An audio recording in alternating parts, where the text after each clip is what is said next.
Oh, that'd be the reason why mics weren't on. We good? Hello. Everybody here? Can you hear? Yeah.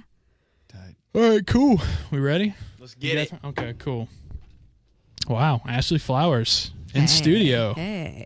Very relevant name. Yeah. Is that a fake name? We talk about names a lot on this show. My That's legit real? born name. You're like, no, I just use it for spring. Everyone thought it's like my stage name.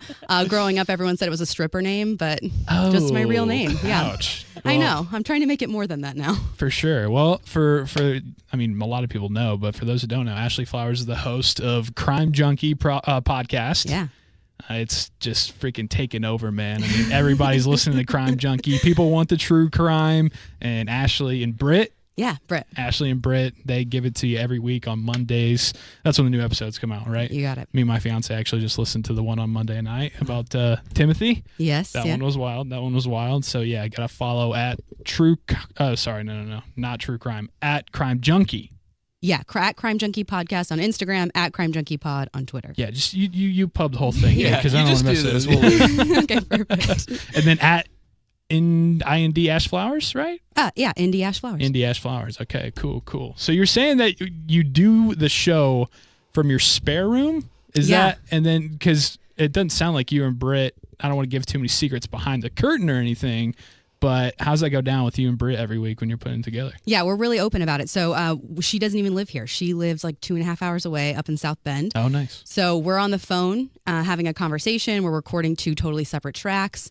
All the magic happens, but with editing, my brother does all of that. And so it's like a very grassroots, homegrown, like I'm doing it in my spare room. My brother does the editing, but we're making something pretty good. People are liking it. Yeah, definitely. I mean, we're doing the show and everybody's like, 2 white guys doing a podcast classic. But you guys are like, that's every day. You started a podcast and it's just blowing up. I mean, what was the origin of the idea of like, hey, you want to talk about murders and serial killers and stuff? Yes. Who doesn't though? I mean, exactly. It's 2019. Everyone's obsessed with true crime.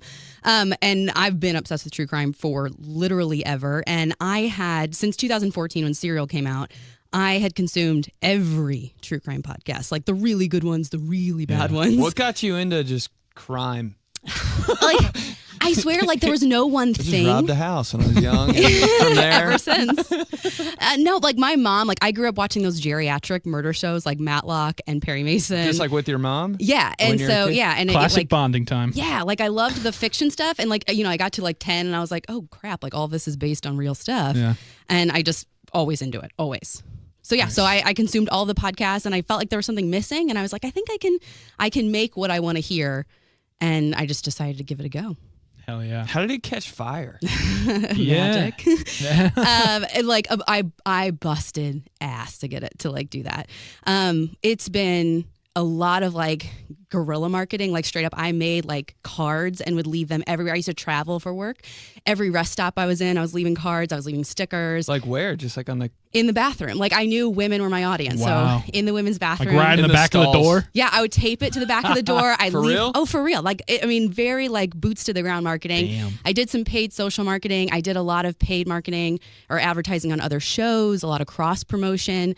But it was just nonstop. I was working a full-time job, but I was doing 80 to 100 hours a week just on the podcast. Wow. So it was a lot of work. You didn't sleep. Bro. Yeah. God. Are you gotta all get about to the that level. coffee?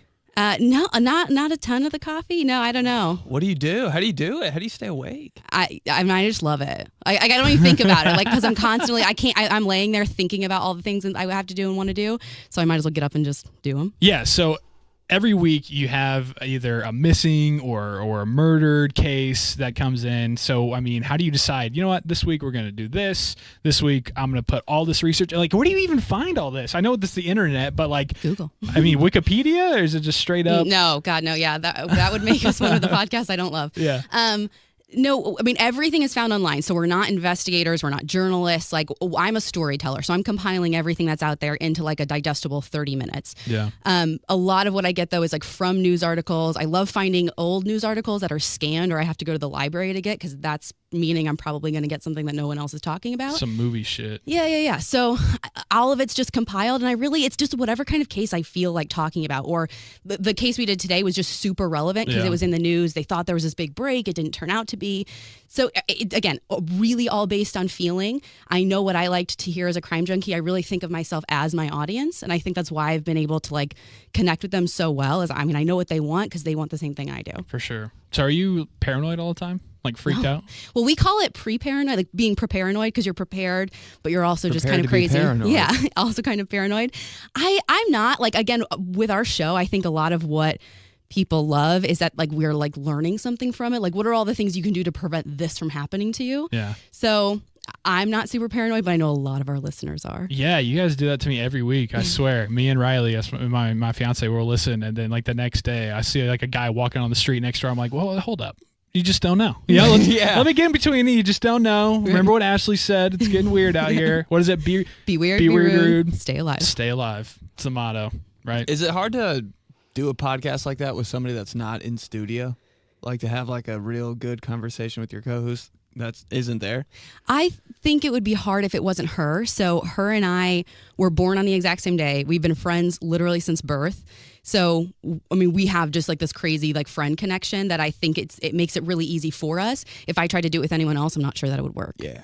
Dang. I actually so when something crazy happens on the show, Ben, I don't know how I listen to everything, like I said, but like when you guys say the full body chills, I said that about the Star Wars trailer on Friday. I texted her, I was like, she was like, it was crazy. She was like, it was good. I was like, full body chills. Full body chills. So it applies to other places. Everything. Yeah, it really does. That's funny. The last time I got full body chills is when he played the Keenan and Kel intro. For real. I was like, oh my God. I miss them every day of my life. That FBC, man. Or the full body chills. The I'm Blue song. Oh, that too. Yes. Yeah. At the beginning. Like the little blue, like the na na na na. That one. What's that?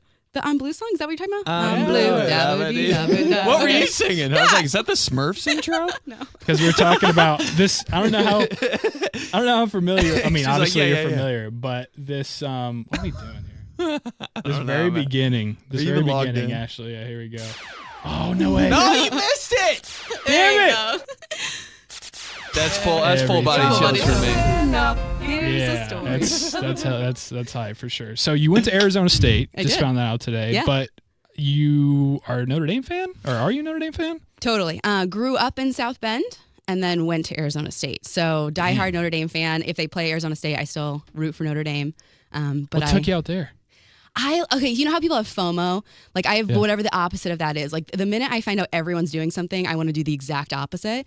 All my friends are going to in-state schools, and I was like, what's the farthest away I can go and like start a new life?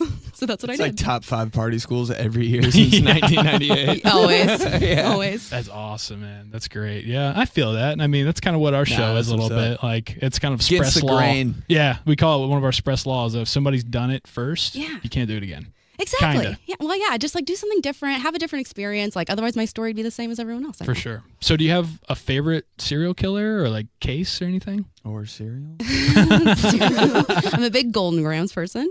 Damn, really? Yeah, I love Golden Grams. Right, it's a good one. It's a good one. It's forgotten a lot. Go ahead. I agree. But as far as cases go, I think my favorite one that I've ever done is not necessarily a serial killer, but we did a case on April Tinsley, which is local to Indiana. It was up in Fort Wayne. And it was a case that I was super passionate about because before we did it, nobody really knew who she was. Like to me, it was on par with like the JonBenet Ramsey case, just in like how like horrific it was and the killer was taunting the community. But no one knew about it, I think, because her family was very low income. Mm-hmm. So I loved that and just bringing that to people's attention. And then the fact that we covered it and then a few months later it got solved after 30 years blew my mind. It was so cool. Yeah, the one that another Indiana one that I had to tie was the guy. He was going after a lot of homosexuals in Indy, and then Herb Baumeister. Yes, in Westfield, and he had the mannequins. Oh my god! Wait, hold up, dude, it's crazy. Run that back. Anything with a mannequin, I'm like, let's talk. Let Ashley tell it. He would like bring these guys back to his house, and he had this indoor pool, and they would walk in the indoor pool, and surrounding the pool were like a bunch of fake mannequins. Because he was like pretending that it was like a party, but without real people. Like it's so he was inviting people shit. to his mannequin pool. He would just bring men party. home. Just like one guy would come. So it's him and one guy. Like a one-night stand type thing. Walking into this like dimly lit indoor pool surrounded by mannequins. Yeah. And then a picture? There's a picture. I gotta see this. There's a picture of the house. I actually looked it up after I listened to it. They have like you guys. So yeah, his house is in Westfield. They like sell tickets. You can like go spend the night in the house. It's like a big indie thing. It's I haven't terrifying. done it yet. If you look it up, it has this creepy website that has all these horror stories about like people who have lived there afterwards, ghosts, and yeah, he killed a lot. Of imagine dudes. living there after that. Yeah, no, exactly. It's terrifying. So Take a dip. I was like, I get why you wouldn't do things like this, but like the big, huge cases, like JFK assassination or like OJ Simpson trial. Like you did a little bit on that, didn't you? The OJ trial? So we have a fan club where we get a little more like less educational, a little more entertainment. So we did OJ for that. Our big thing is we don't want to cover stuff if we can't find a new way to do it.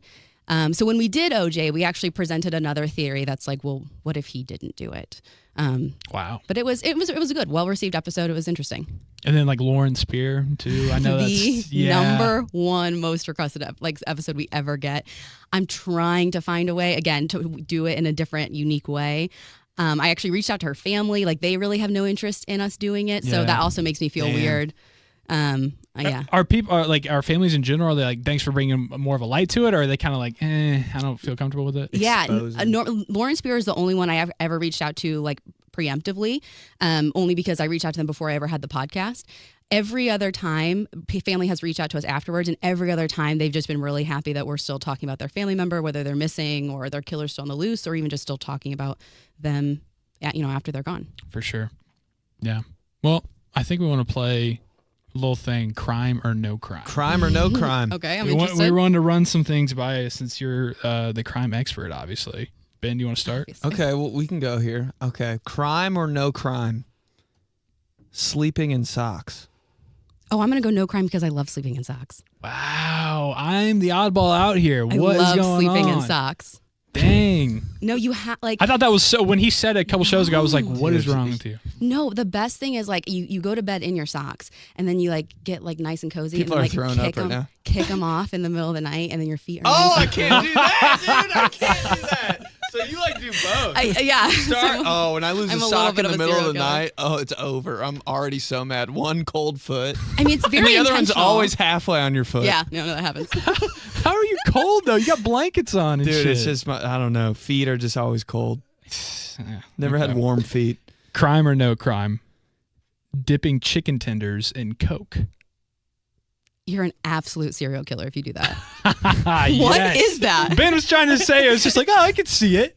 No way. Dude, there's like this jumbotron footage at a basketball game of this girl like with chicken tenders and Coke, and she didn't know it was on her, and she was like, no, and did it real quick and took a bite. Everybody's like, whoa! So then it started going kind of viral, and people. I were can like, see like if you're just like at a game, kind of bored, you got a Coke in one hand, chicken tenders in the other.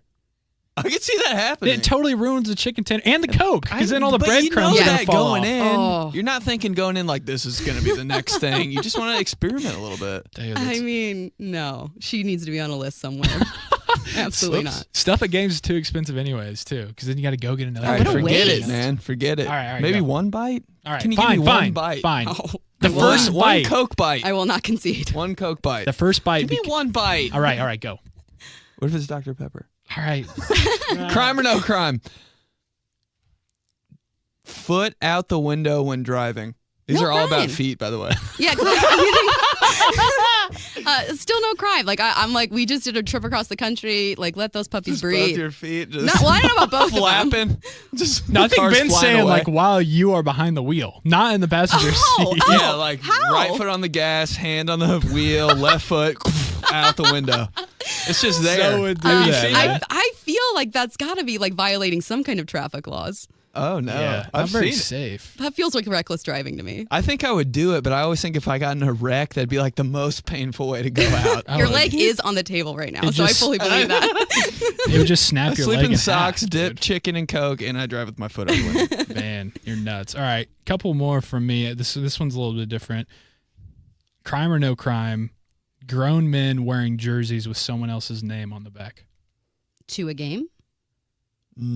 No. I mean, crime.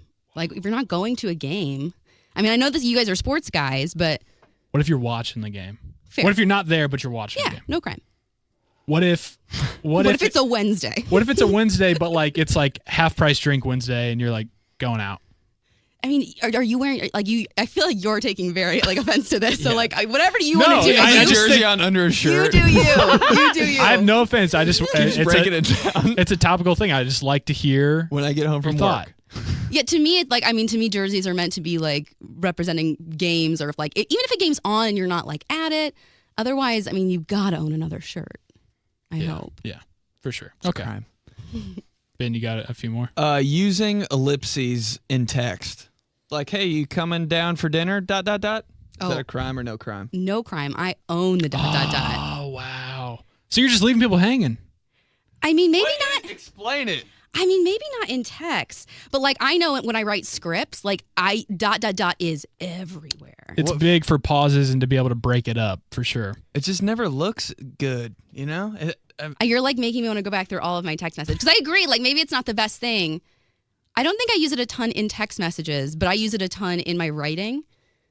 But I don't know if people can hear that. ... I always think it looks disappointing. There's just so much. I think there's so much when it gets sass. Subway ... You're like, I guess not anymore. I think the ... is like I expect you to respond. Like don't leave me hanging. Oh my god. Dang, I'm scared. If my dad or my fiance does ... I'm panicking. I'm hitting the panic button. You guys, you're stressing me out. I'm sorry. Well, the writing thing, it makes sense because like you said, you have to like give yourself, okay, I need to maybe like pause here dramatically or something. Yeah, I don't know. I get that in a script. All right, last one for me. This one's pretty topical right now too. Crime or no crime? Crime or no crime? Can't talk. Chimes or no chimes? Do you like them or not? All right. No chimes. Crime or no crime? Calling a rom-com a chick flick.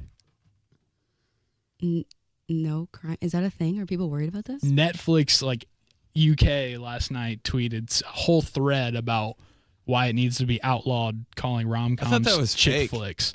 And so I just want to get your opinion. People are on both sides. Crime or no crime? I say no crime. I did not know this was like a thing, but I'm constantly getting people emailing me, telling me like I don't know what I'm talking about.